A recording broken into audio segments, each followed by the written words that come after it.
て。漕がなくても進むの。こがなくて。ビャーンってすごい風で。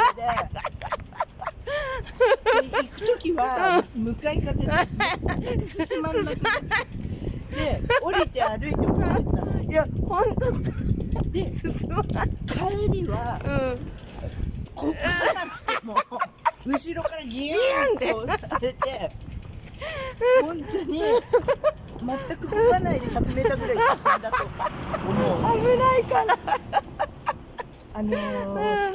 引船の洋華堂の裏のあそこやばいね。高いビルのあそこやばいよ。ただでさえやべえね。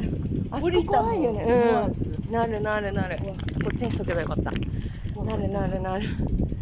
なるよね。自転車ほんとそろそろやめた方がいいんじゃないですか。本当にやめようと思って三輪車買おうと思って、電動の三輪車にしなよ。で一回調べたら、うん。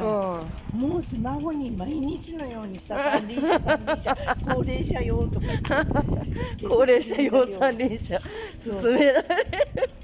毎回出てくるのもう調べたのが